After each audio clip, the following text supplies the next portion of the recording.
Hi, hello and welcome to the storytelling series of Ponniyin Selvan. So before we get into our story, there are a few things I would like to tell you. As I said, this story was based mostly in Tamil Nadu. Now when I say Tamil Nadu, I am talking about the Tamil Nadu 1000 years ago. So remove this idea of buildings, roads, bridges and remove yourself from this digital network and put in trees, canopies, birds, flowers, rivers, lakes, nature and nature. So this is our scenario. So come, let's get into our story, Ponniyin Selvan. So, as every typical Tamil story begins, முன்னொரு காலத்திலே between the Tonde region and the Chola region lies a humongous lake, and this is where our story starts. It is the 18th day of the Aadi Masam, July. The sun has set, and from a distance comes riding on a horse a warrior, magnificent, well built and wonderfully handsome. Yes, he is our hero Vallavarayan Vandiyadevan. Vandiyadevan belongs to the Vanar clan of the Tonde Mandalam region. At present, he is travelling from Tonde Mandalam all the way to Tanjavur. Why? We'll soon get to know. So as Vandiyadevan is travelling, at a distance, he could see something so huge and blue. Oh, isn't this the Veeranarayana lake? Oh my God, look at how huge that is.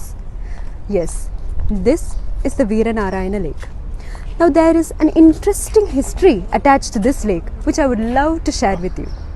This lake was built by Prince Aditya, who was Parantaka Chola I's eldest son. So why and how did he build this lake? Let me tell you. Prince Aditya, along with all his army, was on his way to fight a battle against Krishna III of the Rashtrakuta dynasty in Takkolam. So when he was on his way with his army to Takkolam, he saw many people, both young and old, suffering due to the shortage of water. Aditya felt that there was a need to take action, and he immediately ordered his entire army to build a lake then and there. His army worked day and night and managed to build the lake within no time. Believe me or not, this lake is said to be the world's largest man-made lake built during a very short period of time. Aditya did not only build the lake, but he also wanted to ensure that there was continuous flow of water into this lake. So what did he do? He took the elephants from his army and managed to build a path or a canal from the river Kaveri joining the Veeranarayana lake, so that water from the river Kaveri continuously would flow into this lake.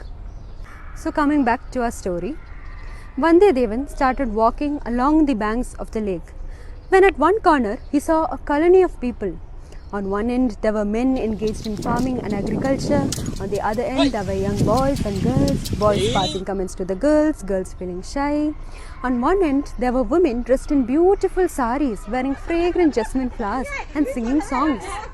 Vadavar பொங்கி வருது வந்து பாருங்கள் பள்ளியாரே, வெள்ளாறு விரைந்து வருது வேடிக்கை பாருங்கள் தோழியாரே, காவேரி புரண்டு வருது காண வாருங்கள் பாங்கியாரே, காண வாருங்கள் பாங்கியாரே, காண வாருங்கள் பாங்கியாரே. Vandiyadevan was looking and staring at all of this. At that time, there was an old woman looking at him. Ayya, who are you? You seem to be tired and you seem to have travelled a lot. Come, let me give you some rice to have. Vandiyadevan looked at her and he felt so happy, and he was about to jump from his horse when he saw at one corner there were a group of girls looking and laughing at him. He only seems to be brave, but look at how he jumped when she just said food. Vandiyadevan felt hesitated on one side and a bit shy on the other. Then he thought to himself, it's okay. I am hungry and I need food. In fact, I should be considered lucky enough to be laughed at such beautiful girls.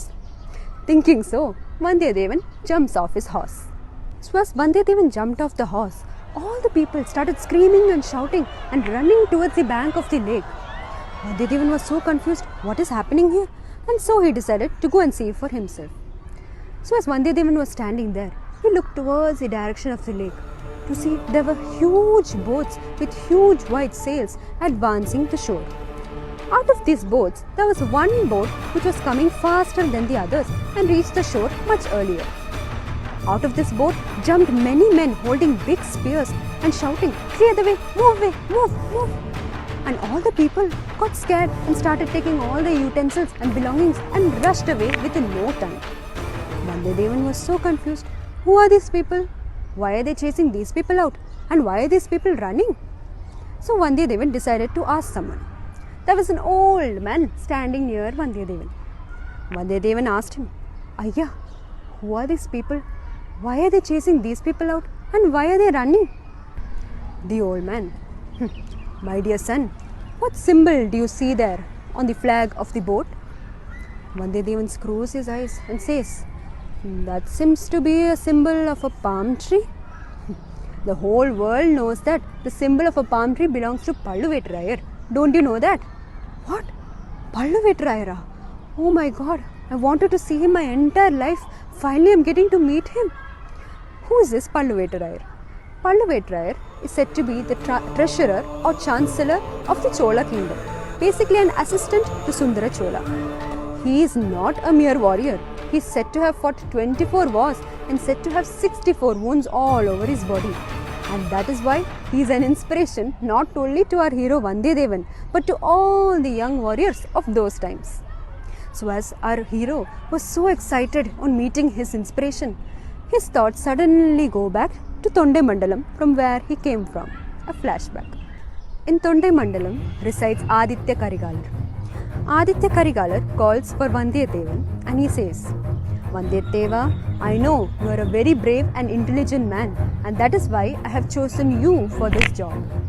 He gives him 2 palm manuscripts and says, "Vandiyadeva, you have to give one of them to my father Sundara Chola and the other one to my sister Kundavai." Saying this, he places 2 conditions to Vandiyadevan. The first one, "Vandiyadeva, I know you are very brave, but you know what is your problem? You put yourself in unnecessary fights. So when you are on your way to Tanjavur, you better not get into any fights. And if anyone is instigating you, don't mind them. Mind your own business. By doing so, no one is going to call you a coward." His second condition, make sure that no one knows you are carrying the scripts with you. And you have to be very careful of 2 people. One, Palluvetrayar, and the second one, my uncle Madurantaka Chola. Vandiyadevan's thoughts comes back to the present. He suddenly thinks, "Ayyo, I don't want to see any Palluvetrayar. It's better I get out from this place." Saying so, Vandiyadevan takes his horse and starts walking along the banks of the lake. As he walks, he thinks to himself, "I should reach Kadambur by tonight. It's getting late." Why Kadambur? Because his best friend Kandan Maran resides in Kadambur. So as Vandiyadevan walks, he starts thinking of the old childhood memories of him and Kandan Maran. Like this, Kalki ends our first chapter, Aadi Tirunal.